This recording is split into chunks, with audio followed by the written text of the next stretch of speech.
Welcome. This is Two-Way tonight. We have a barn burner of a program with you. We're going to break a record. Trisha McGloin's here, and I got some stuff to tell you based on my reporting on a range of things, but also just the news of the day.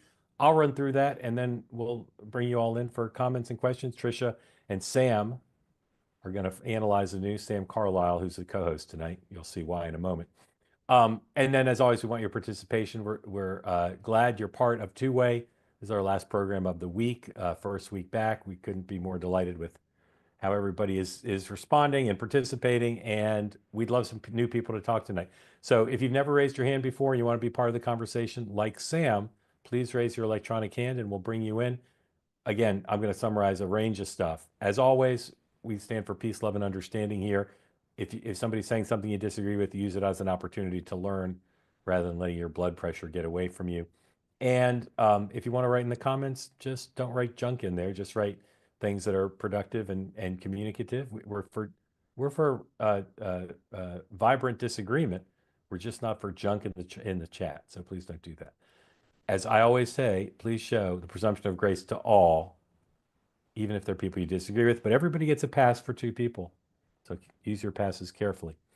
All right, in the news, Donald Trump is now a convicted felon, sentenced today to nothing except being a convicted felon in front of Judge Marchand. He showed no remorse or regret whatsoever, proclaimed his innocence. The judge basically said, we're sentencing you to nothing, but by doing that, he made him a convicted felon. Not clear to me, somebody on here probably will be able to tell me, whether that means he can't vote or own a gun in Florida. Some states, if you're a felon, you can't do those things. But he can be president of the United States, and he will be. So let's first listen to 45 seconds or so of the judge, number one, please, talking about why his sentencing of Donald Trump this morning in New York City. After careful analysis, in obedience to governing mandates, and pursuant to the rule of law, this court has determined that the only lawful sentence that permits entry of a judgment of conviction without encroaching upon the highest office in the land is an unconditional discharge, which the New York State Legislature has determined is a lawful and permissible sentence for the crime of falsifying business records in the first degree. Therefore, at this time, I impose that sentence to cover all 34 counts. Sir, I wish you Godspeed as you assume your second term in office. Thank you. All right, so according to Noah, my colleague, you can vote in Florida if you've completed your sentence, if you're a felon. And of course, Donald Trump started and completed his sentence at the exact same moment. Now, Donald Trump you're a sex offender. Unless you're a sex offender. Okay, well, but he wasn't convicted of that. Or murder. Case. Okay. All right. Thank you, Noah. So Donald Trump spoke remotely. The judge allowed him to participate in the hearing this morning remotely, and he had a lot to say. Let's listen to some of that. Number two, please. Yes, thank you, Your Honor. This has been a very terrible experience. I think it's been a tremendous setback for New York and the New York court system. This is a case that Alvin Bragg did not want to bring. He thought it was, from what I read and from what I hear, inappropriately handled before he got there. A gentleman from a law firm came in and acted as a district attorney, and that gentleman, from what I heard, was a criminal or almost criminal in what he did. It was very inappropriate. It was somebody involved with my political opponent. Part of the records that we're talking about, they're saying, I just noticed where he said I was falsifying business records. Well, the falsification of business records, as they say it, was calling a legal expense in the books where everybody could see them, a legal expense. In other words, that legal fees or legal expense were put down as legal expense by accountants. All right, Sam, that's fine. This goes on. He talked for more than 5 minutes and made his case. And now history can decide what this all means.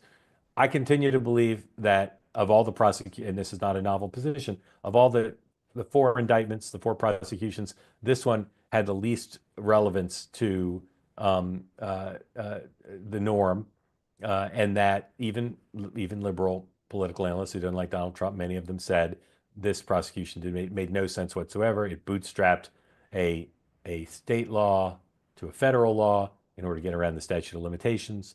The many counts were all identical counts, and I just don't think it's arguably sensible to have a novel prosecution of a president in a political season, front runner for the nomination of the other party. I'll never understand it. But at the time, you'll recall that when this indictment happened, and then the others happened, the prosecutor, Alvin Bragg, said he was going to stand aside and let the other cases go first. And then, of course, all three other cases collapsed for one reason or another. Doesn't mean Donald Trump didn't do anything wrong in any of these cases, but this one in particular, I think it's unfortunate that this is the one in which for which Donald Trump will now be a convicted felon as president, because again, this was a novel legal theory, not really a normal case. And again, a lot of liberal legal experts said that. All right. White House announced today that Joe Biden will give his farewell address on Wednesday from the Oval Office. So remember, on Monday, he's giving his farewell foreign policy address from the State Department. Wednesday, prime time. I assume the broadcast networks will take it in prime time. We'll see. But that will be a seminal moment for the Biden presidency. Something's going on now in foreign policy between Joe Biden and Donald Trump that I don't think's gotten enough attention. And my reporting on this is not quite as crisp as I would like it to be. But let me talk about the public facts and then a little bit of what I've heard. It's extremely significant from a just a narrative point of view, but also has huge potential consequences for the world and for America's security. You think about what's happened with Israel and with the hostages in Gaza. And President Trump, during his press conference this week, made it quite clear that his envoy has been part of the discussions. And the National Security Advisor, the incoming National Security Advisor, Mr. Walz of Florida, has also been quite open about the involvement that the incoming administration has had. And that's happening with the cooperation and based on communication with the current administration. So it's pretty clear that in that area, there's a lot of cooperation going on. You see the same thing regarding Iran, okay? So it was reported, I believe, by the Wall Street Journal that President Biden was considering a military strike against Iran, either against their nuclear assets or energy or some other significant target. For years, it has been believed that a strike by Israel or the United States against Iran was dangerous on two scores. One, that if you hit a nuclear facility, you risk nuclear material floating all over the region, depending on which way the wind was blowing, and have disastrous consequences, both medical, scientific, but also diplomatically. And then also that Iran could strike back, and that Iran had the capacity to create an escalated conflict. Now Iran is, because of the actions of Israel, the United States, and others, Iran is at its weakest point in a very, very long time, on retreat in all the areas, or almost all the areas around Israel, where it had proxies that were quite strong. And of course, the loss of Assad as one of their allies is Syria is a blow to them. So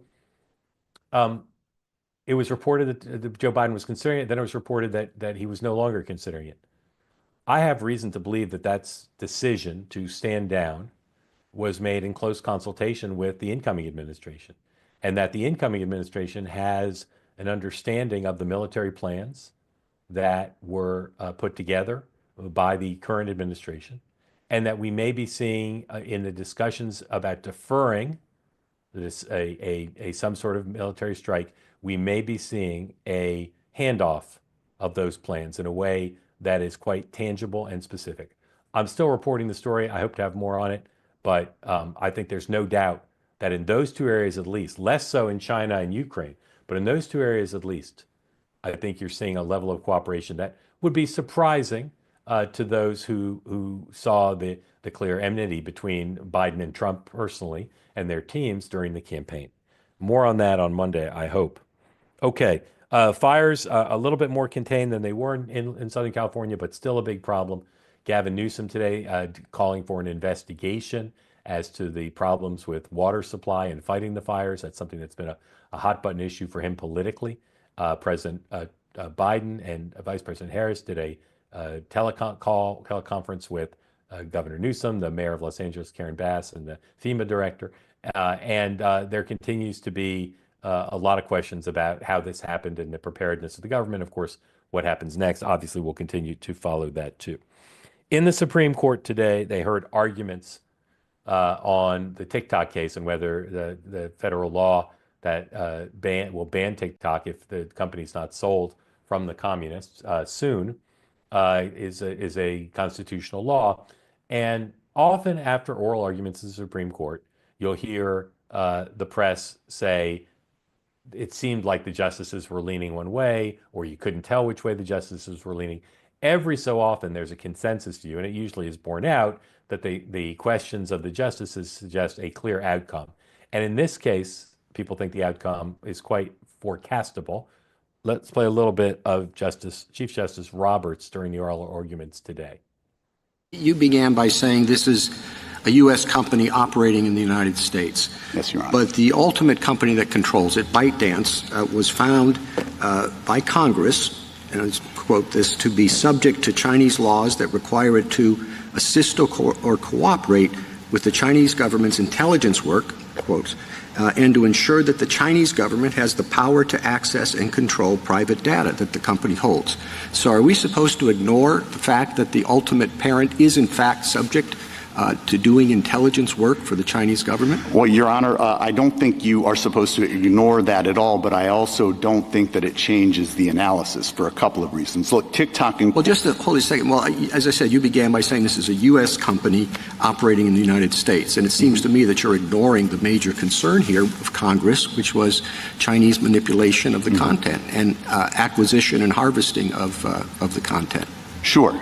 And I'll start by saying that TikTok Incorporated is a United States subsidiary operating in the United States with its own set of free speech rights. Do you dispute the fact that ByteDance has ultimate control of TikTok in its corporate organization? Yes, Your Honor, I do dispute that, but I also don't think that it matters, because even if China could exercise overwhelming power against TikTok versus ByteDance, I don't think it would change the analysis. And I can take that Washington Post hypothetical and ratchet it up a little bit to help illustrate the point. Let's suppose that the Chinese government had actually taken the Bezos children hostage, and it was using that leverage in order to force Bezos and the Washington Post to publish whatever they wanted on the front page of the Post. So China effectively has total control. I still don't think that Congress could come in and tell Bezos either sell the Post or shut it down, because that would violate Bezos's rights and the Washington Post rights. Maybe what they could do is come in and say, you need to disclose the fact that you're under this amount of coercion, so that the people who are looking at the paper understand it and can make their own assessment. But I think the First Amendment rights of both Bezos and the Post would be directly implicated, notwithstanding that China in that scenario has effectively total control over what gets printed in the Washington Post. So this is a super complicated case in some ways, made more complicated by the fact that the both American content creators who make a lot of money off of TikTok and American consumers who love watching people dance in their dining rooms have a big stake in the outcome of the case. It's also a strange case because it's being argued under the Biden administration, which supports the law that Congress passed, effectively banning TikTok if the company's not sold. But the incoming president, who previously supported banning TikTok, no longer does. And so I don't know when the justices are going to rule. Again, the Chief Justice's questioning there was representative of the vast majority of the justices' questioning, and the widespread view amongst close court watchers is they're going to uphold the law. But what happens after that is unclear. The Chinese government doesn't seem the least bit inclined to sell TikTok. I mean, and I think one big question is if it's a choice between having the company be banned in the United States or selling it, what the Chinese will do. We just don't know. So while it seems clear to most people that the court's going to say the ban is okay, what happens after that is very much up in the air. And it's a hugely consequential case and a fascinating case because of this question of free speech, First Amendment rights of not just the company, but of the users who post content on the platform. I don't know that the founders would have thought there was a First Amendment right to dance in your dining room and record it, but but that's where we are now. All right, one more story, and then I'm going to bring Trisha in. And again, if you want to be in the conversation on these topics or any other, you want restaurant recommendations for Manhattan, I'm your man. Please raise your electronic hand, and we'll get to you soon. Mark Zuckerberg is a cagey and wily guy, and he has built a great American company, and he's become one of the richest people in the world, and he continues to do things with Facebook and with Instagram that suggests an understanding of what consumers want and also how to stay one step ahead of the federal government, because there's all sorts of reasons why the federal government might be tempted to legislate about Facebook and Instagram, just as they've legislated about TikTok. Not for the same reasons, but because these big companies have a lot of influence, and some say they abuse it. So Mark Zuckerberg today, his company, did a second thing, much to the liking of conservatives and of MAGA and of Donald Trump. Earlier, as we've talked about here, they dropped their content supervision, where they were going to fact check and supervise the content posted by users. They scrapped that idea, and that's something that conservatives largely have objected to. And then today they announced that they were getting rid of their DEI policies for the most part, altering them, but largely scaling them back, as McDonald's and other companies have announced. These are things that are, again, to the liking of conservatives. The interpretation of many is he's doing this to curry favor with Donald Trump and MAGA. Conservatives are crowing, but you could argue that they're doing making these changes in the case of DEI. One, because the courts have started to move in that direction, and they're trying to, as they said in their announcement, stay in line with the interpretation of policy and the law. But also, it may be that they think that these are actually good policy changes, because there are certainly tens of millions of Americans who think they are good policy changes, and perhaps they just decided that's the case. The New York Times is reporting that Zuckerberg either is currently or was at some point this week visiting Mar-a-Lago. And Mark Zuckerberg went on Joe Rogan today and talked about the policy change, but he also talked about an experience that his company had with the Biden administration during COVID. And what he said has caused quite a ruckus. Let's play that, please. Number 4. These people from the Biden administration would call up our team and like scream at them and curse, and it's like these documents it's all kind of out there.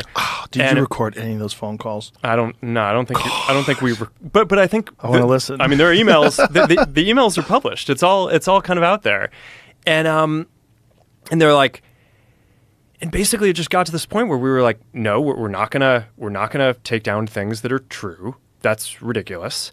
They wanted us to take down this meme of Leonardo DiCaprio looking at a TV talking about how 10 years from now or something, you're going to see an ad that says, okay, if you took a COVID vaccine, you're eligible for, for this kind of payment, like this sort of like class action lawsuit type meme.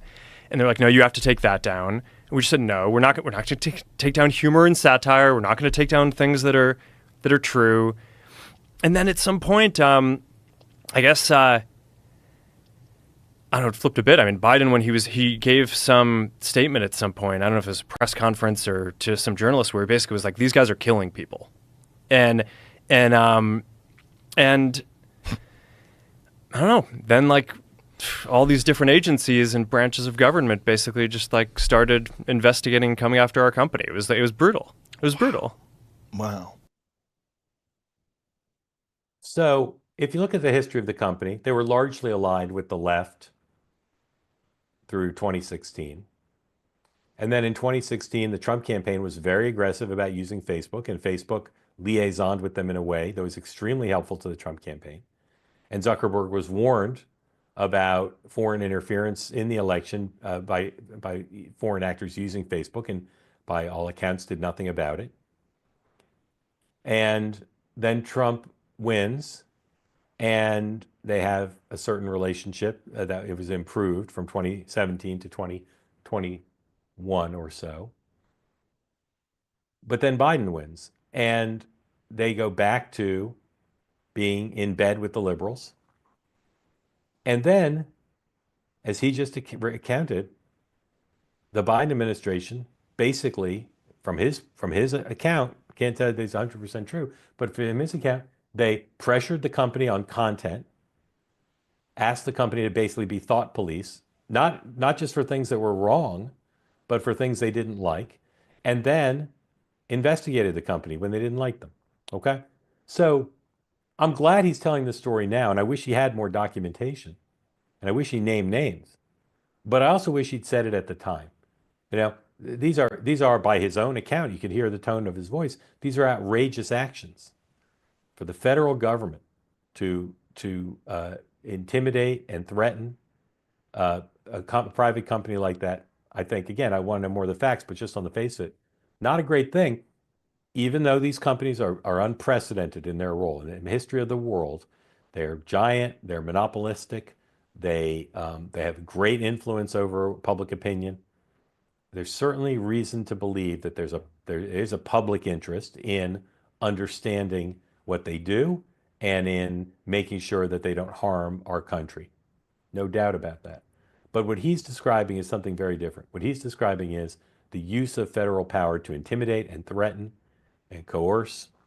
And I wish he'd said it at the time. And as I said, I wish he had more specifics. I don't think the way he's doing it is so great because he's basically making assertions about specific conversations. Well, who was on the conversations? When were they? What documentation is there? I'm sure people took notes. How did they actually respond? It seems a little too cute the way he's doing it to me, to say, here's this clean narrative. We stood up to the Biden folks, and then they came after us. That's another way it would appear, whatever the intention, it's another way to curry favor with the Trump administration, to just be out there saying how horrible liberals are, and of course this is of a piece with what they did regarding Hunter Biden and the laptop and other information that would have been damaging in the 2020 campaign. All right, lots of topics there. Eager to hear what people think, but the first person who's going to talk about what she thinks is Trisha McGloin, who's nice enough to join us again. Trisha, as those of you who are careful viewers know who have Google, is a Republican strategist who worked, amongst other things, she worked in the Trump administration in the Treasury Department, but then last cycle she worked for a guy named Vivek Ramaswamy, Doge Prince, in his presidential campaign. And if you followed the campaign closely, you know that campaign had a very good communication strategy. Some might credit the candidate, others might credit Trisha. Welcome in. Happy New Year. Thank you for joining us. Happy New Year. Thanks for having me again. Before we open it up to everybody, and we might have a surprise guest or two, I know we have one, I want to ask you just to run through the stuff I ran through.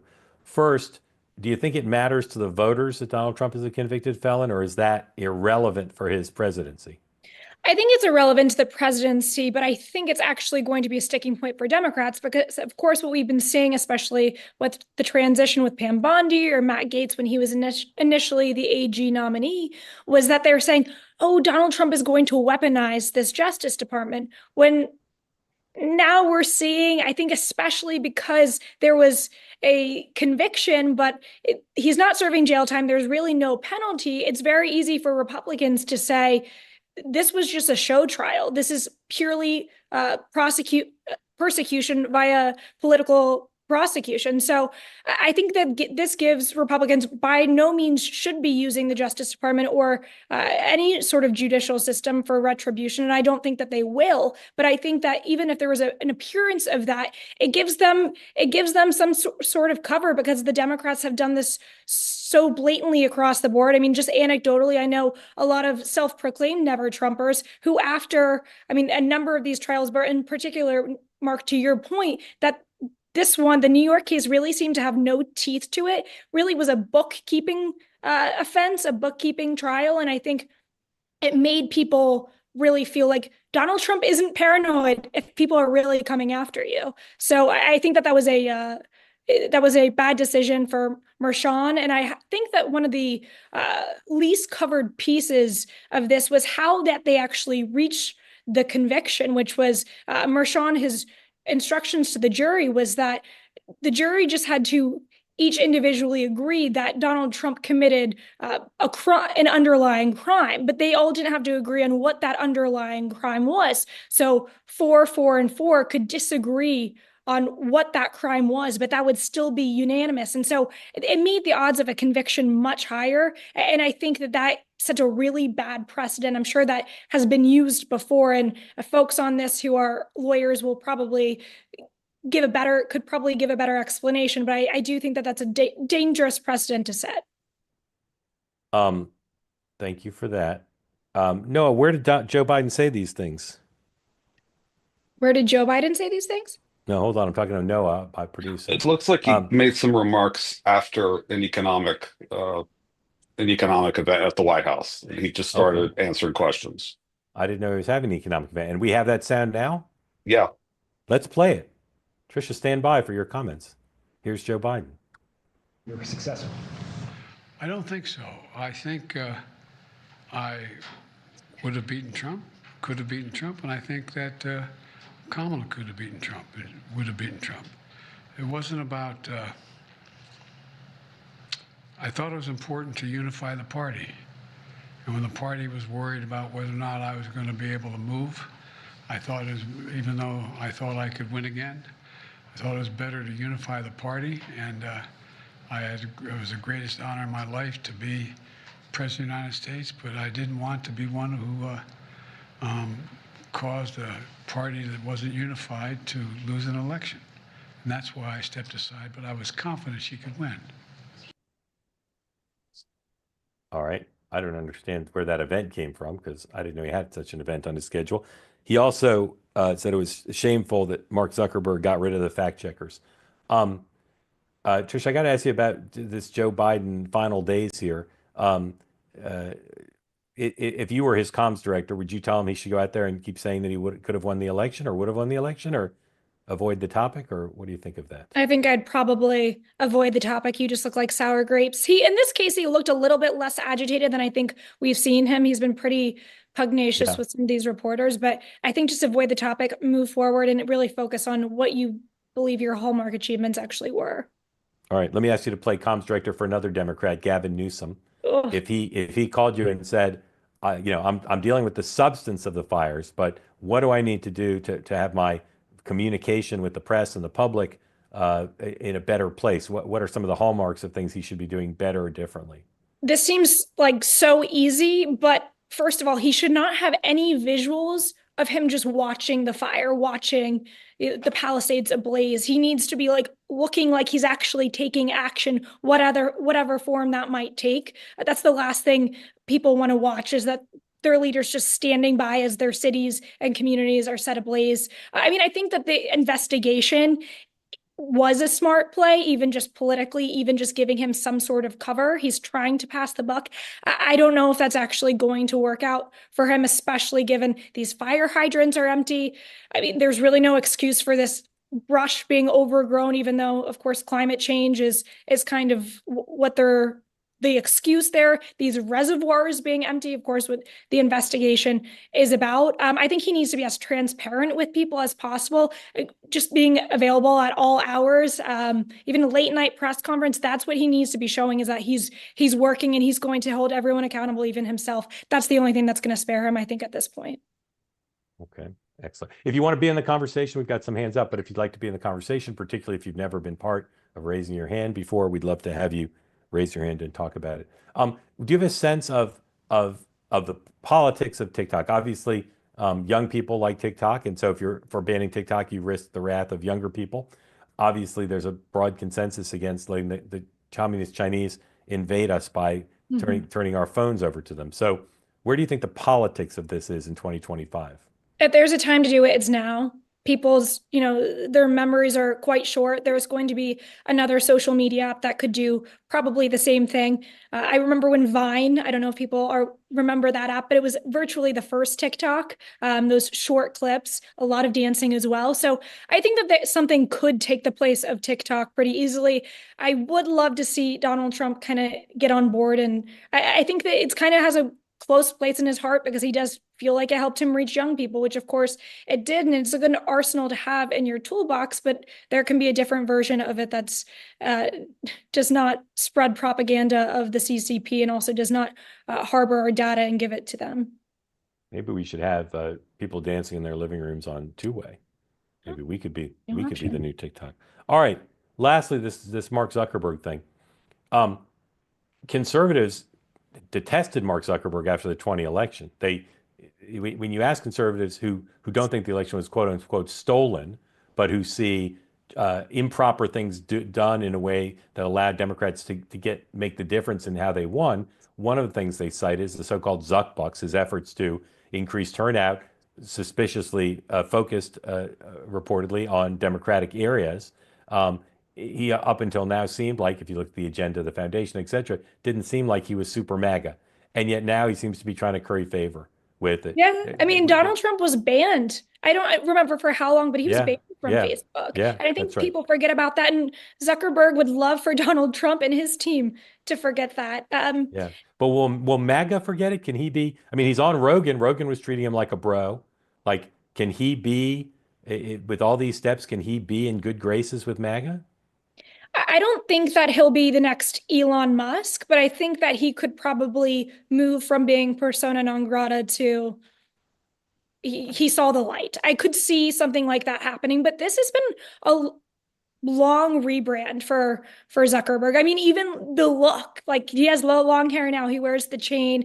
I think after Trump got shot, and maybe it was even before this, but I think that Zuckerberg really started to kind of see the writing on the wall politically for him. I remember right after he was shot, he called Trump a badass, which I think some on the left thought was not, were not thrilled with that. And then in September, there was this very long New York Times piece where he basically said he was, or people around him, presumably Zuckerberg or his close allies, said that he was pretty much done with politics and that, or over politics. And now he's, more of a libertarian or a classical liberal. And that's like catnip to Republicans to see like, oh, this tech bro is now moving in our favor. So, I mean, I think it has the sense that this could be a savvy move, but I think even though those Rogan clips, I didn't watch the whole interview, but what I saw, and you pointed this out earlier, Mark, why didn't you speak up before? This could very well be argued that this is actually a First Amendment violation when the federal government is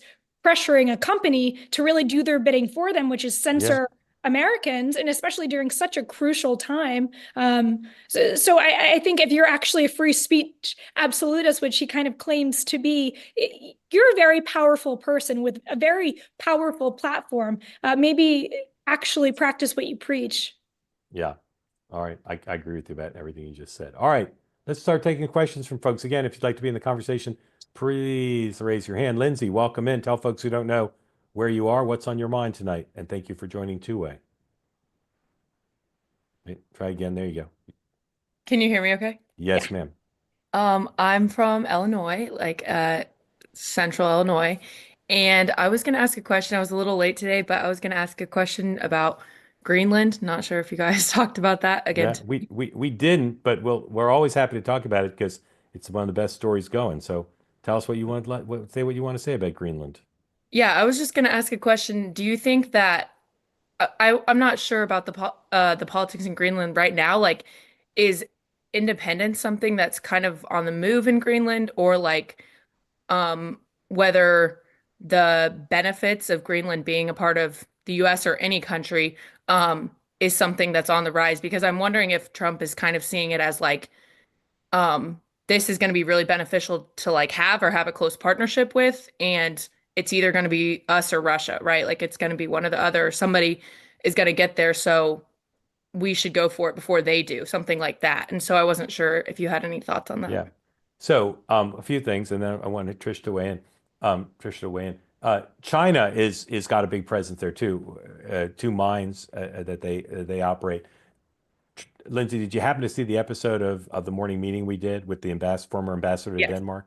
Okay. Yes. So he covered a lot of this more expertly than I can. So a lot of what I'm going to say is reflective of what he said. I think, as he said, and this matches what I've heard from others, there is an independence movement there, but they can't really be independent. They're just not big enough and rich enough, and they don't have a big enough military to protect the homeland and to keep themselves invulnerable. So they're going to need an alliance with NATO, or an alliance that they have with Denmark, or an alliance with the United States. And I think Donald Trump would be happy to trade more access to the strategic value of the land as well as the minerals, if in return for protecting the small number of people who live there. But the Danes don't seem the least bit inclined to change the relationship. So I'm not sure where it's going to end up, but I think you're going to see, from all I've heard, a concerted effort to get some concessions on both security issues and mineral issues, some concessions. And President Trump has some leverage, including, as you suggested through your question, people there are interested in exploring alternatives that may be more advantageous for the country. Trisha. Well, I won't speak too long because you heard from somebody who's definitely an expert, of which I am not. But the only thing I would add is, of course, Greenland's also very rich in oil and gas. I think that's attractive. Of course, geography and the rare earth minerals that China right now is dominant in, also very attractive. But the relationship with Denmark is also interesting. Just they give about $500 million annually to Greenland versus, I mean, if you up the ante, I know Trump has talked a lot about those tariffs, but what does it look more enticing to the citizens of Greenland if we are giving $1 billion, say? So I think it's something I'm fascinated by as well, Lindsay.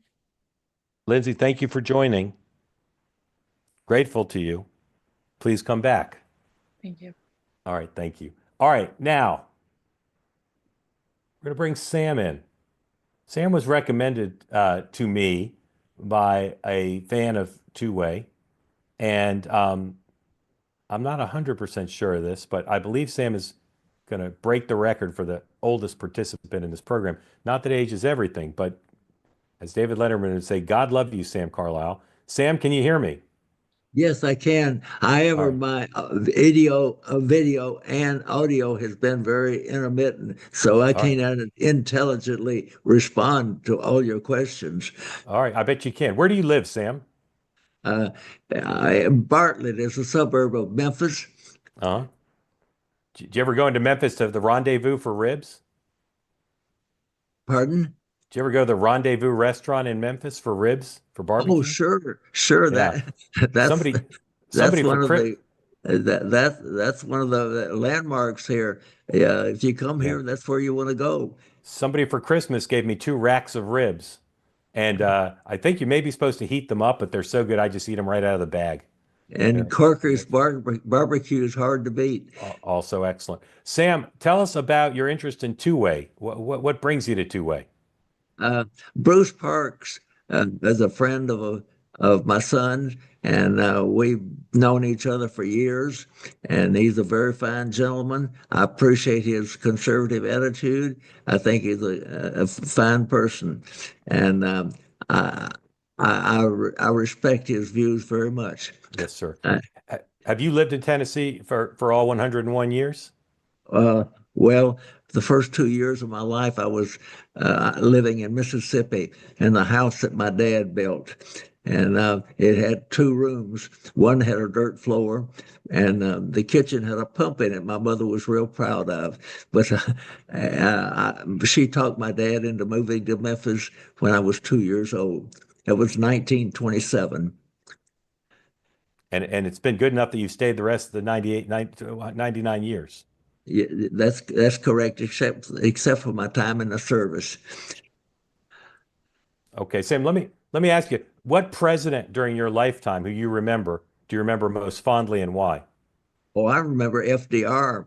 He's serving all 4 terms. I was in the service then, but I remember him being elected. That was the year that Ken Lindbergh baby was kidnapped. And I think he was a very remarkable president, even though he was a Democrat. I think he did a good job. He brought us out of the Depression. He had a lot of forethought, and I think he was very innovative to bringing America out of the Depression. The pressure Okay. was hard on us. I remember it very, very well, even though I was very small. Yeah. Sam, let me ask you about Donald Trump. How would you explain if you were hosting some French tourists in Tennessee and they said, Sam, can you explain how this guy got elected? How would you explain that? I think Donald Trump is a fine gentleman. I don't think he's the best speaker but he's a fine gentleman, and I think he puts America first. I think he's wants to bring America out of the backwoods, so to speak, because he's good. But I don't think he can do everything he wants to do. Even though I admire his thoughts, and I would like to see a lot of them implemented. I think he's he's going to be a bit of fresh air to America. Even though a lot of people may not appreciate it now, but I think he will be good for America, especially on this border crisis down in the South. I'd like to see that changed immensely because that's hurting America. Sam, I'm gonna ask you. Sorry, go ahead. Finish up. Pardon? No, you finish. I'm sorry I interrupted you. Go ahead. All right, I'm gonna ask you one more question, and then I'm gonna turn you over to Trisha for questions because I can tell she's got about 101. I chose that number at random. Sam, if President Trump called you up and said, Sam, I saw you on two-way, I'd love your advice. What advice would you give him about how to be a successful president this time? Keep America first, and try to get Congress to cooperate more with the president. They need to implement some new ideas instead of so much political rivalry. Congress is more interested in being reelected than putting America first. Sam, before I go to Tricia, lots of questions in the chat about your military service that you referenced. When and where did you serve? And we're all appreciative of it, whatever the answer is. When and where did you serve? I enlisted in 1942, June, and I took an aptitude test, and it qualified me for. I had an IQ of 117, which I was proud of, and they told me I could either take the Signal Corps or Air Corps. I chose the Signal Corps because I was a ham radio operator, and I had a little background in radio. And I went to a radio training school in Fort Monmouth, New Jersey, and cryptographic school in Washington, D.C. And then I was assigned to the I was assigned to the Signal Corps, but I was attached to the Air Corps. And then when I went overseas, I transferred into the Air Corps, the 8th Air Force to be exact. And I served over 2 years in Britain before I went over on the continent, France and Germany, after D-Day. And I put some time in Germany. And then I returned home in December 1945. And I have some good experiences and some bad experiences I could relate. I bet. Tricia, questions for Sam. Sam, thank you for all that. And Trisha's going to take over for a bit. Thank you, Sam. It's fascinating, and thank you for serving our country. As you know, the first 100 days for Trump, especially because he can't run again, these are essential. What do you think? What are the top 2 things you think he needs to get done first in these first 100 days? I'm sorry, Trisha, my audio isn't that great. Can you repeat that just a little bit? What are the 2 things that you think Donald Trump needs to get done in these first 100 days? Oh, it's a tough one. Well, it's not what he could do. It's what the country could have done to cooperate with him.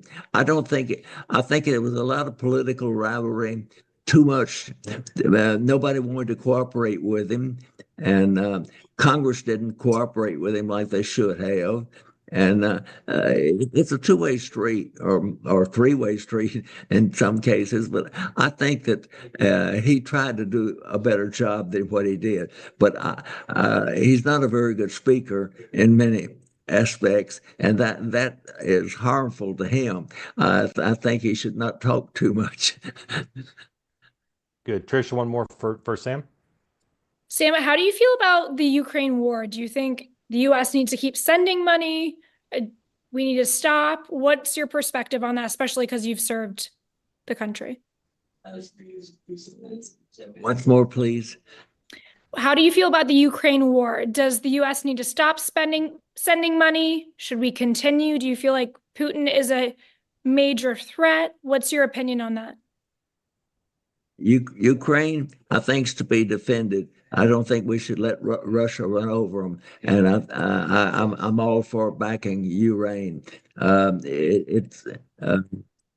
If we have a little bit more backing, I think Russia will back down, because Russia doesn't have the economy nor the manpower to fight a war that they want to. I think that we could back them out of there if we will put a little bit more effort in there. Sam, I'm going to ask you one more question, and then I'm going to bring other folks in, and you're going to co-host with me and Trisha, if that's okay. As you watch Joe Biden over the 4 years he's been president, have you noticed a mental acuity decline in him? And if so, how severe do you think it's been? Yes, I think I've noticed a mental decline in his physical ability. He has less physical ability than I have at my age.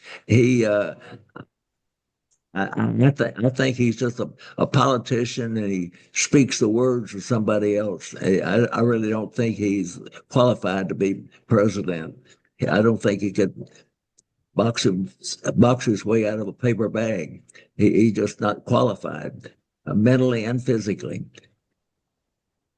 Sam, thank you. All right, rechristened. It's no longer 2A tonight. It's the Sam, Trisha, and Mark show. Welcome in, Brian. Tell folks where you are and what's on your mind. Hey guys, I'm a fellow born in Mississippi guy myself. I'm calling you from the rightful home of the Space Force in Huntsville, Alabama. And All right. tonight, So Alabama's lost both of you. That's not great for them. that's correct. Brain drain. Yeah, exactly. All right, go ahead, sir. What's on your mind, Brian? On my mind tonight, this back and forth and these comments from Zuckerberg. So I work in the tech industry. I have a background in that area, but I think there are some political trends and overtones to this idea of decentralized content moderation. It really follows on what we see with Bitcoin and peer-to-peer businesses and other things that have been unlocked by new developments, right? And one way to look at it, or one way I'm starting to see it, it's almost like the antithesis of the Lena Khan antitrust platform arguments that we've been wading through for the past 3 or 4 years. Anyway, just a quick observation there. But again, I think there's an aspect of freedom and policy that's, not centralized. I think that's an important trend in the future of government. And I'm curious to see how it develops, even if a tech company has to force us into it, the likes of X or Facebook. Yeah, Brian, what do you think about banning TikTok? I think it's an important decision. And that sounds like a politician. The government has the right to watch out for the security of algorithms and companies. Do you use TikTok to watch people dance? I am a user of TikTok. But again, I fully support the right to regulate that commerce if that's what the government feels is required. They see things that we don't see. They know things that we don't know. And the more that they can tell us about that, to some of the discussion last night, the more that they can be transparent about what's driving their decision, I think that's a good thing. Yeah, Brian, I teased you, but I like the way you framed the first set of issues, and I like the way you responded there. Sam, do you use social media at all? Yes, I do, but as far as TikTok, I don't know a whole lot about it, but I do think anything regarding commerce we should apply our laws to it, and if they don't follow our laws, they don't have any business here. Sam, my son likes electronic equipment and is fascinated by social media. How would you explain to younger people, when you were a teenager, what did you do for entertainment? I was a ham radio operator, and I followed electronics all my life. I worked in it, been in radio, and I had a government license, and for 32 years, that was my background. And I think that electronics has come a long, long way. I cut my teeth on vacuum tubes, and then transistors and printed circuits, and I've repaired all that stuff. But I think the younger generation, as many of them have kept up with the operation of it, but they don't understand the how the material actually works, which would be a big asset if they did. Yeah. All right. Brian, thanks for joining us. Really, again, I really appreciate the way you frame things.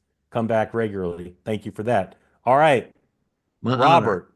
honor. Yes. Robert, join in. That young person there next to you is not 101 years old. She's not 101, but she's like your son. So she Yeah. likes YouTube, TikTok. Say hi, Victoria. Hi.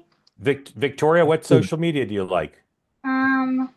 So there's a lot actually, Go ahead, talk about you. but I YouTube? really like Royal High. It's like a Roblox game that I really like. Uh-huh. Princesses, magic, and other stuff. And how old are you and where do you live? So I live in Allentown and I'm 7 years old and my birthday is in 1 week, so soon. That's exciting. You'll be 8 years old in 1 week? Uh-huh. My son was 8 years old on Monday, Cool. and he's super excited to be 8. So I can tell you from his perspective, you got a really good time coming up when you're 8.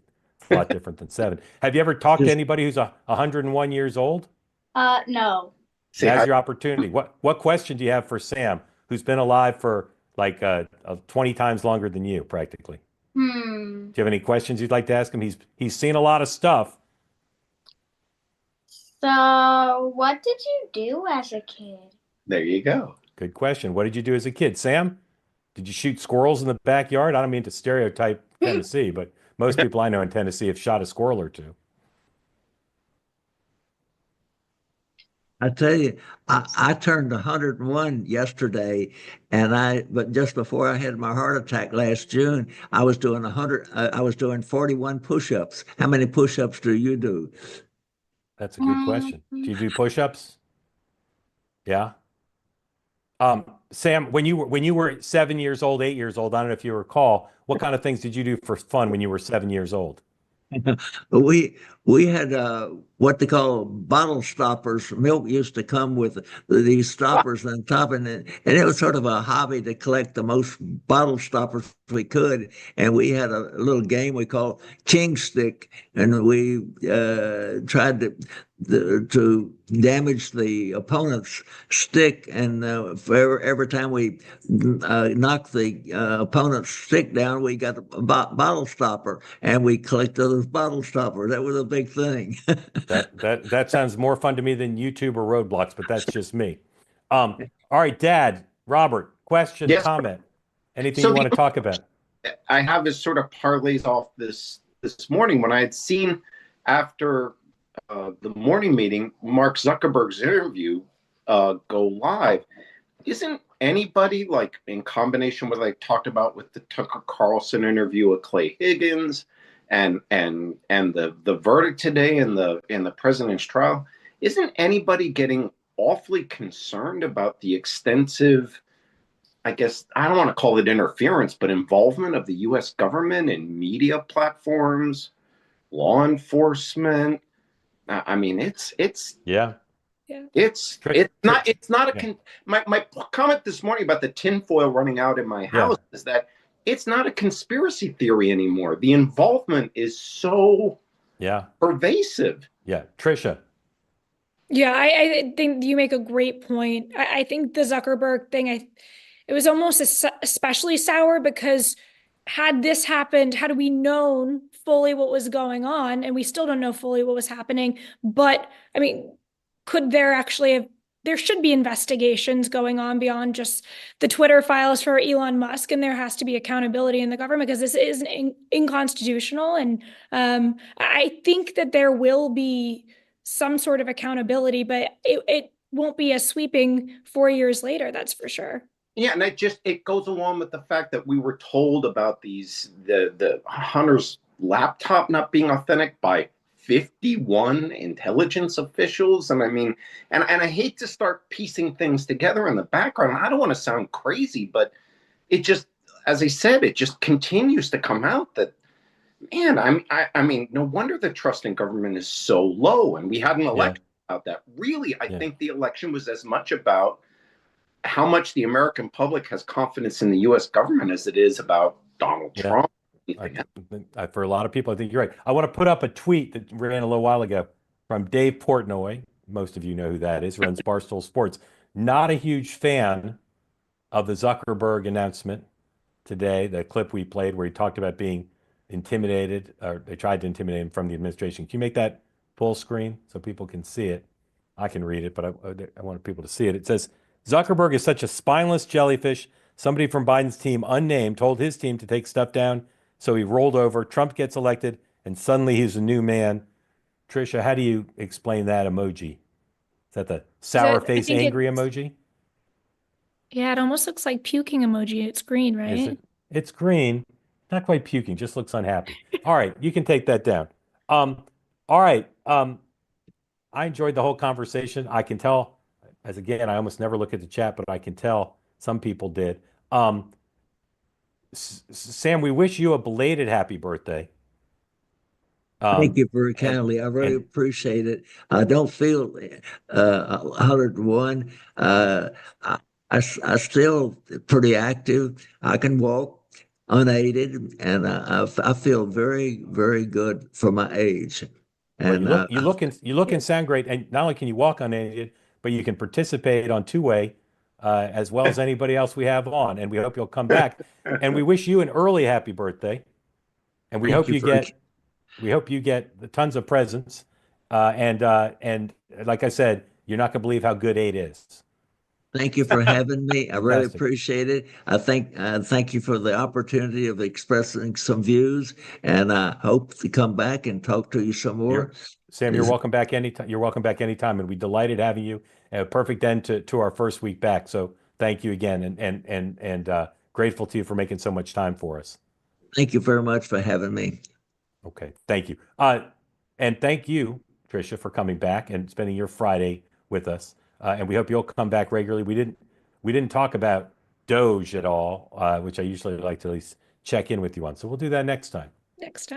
All right. Thanks Thank you, Trisha. Have a great weekend. Grateful to you. Thank you all for watching. Thank you for being part of Two-Way.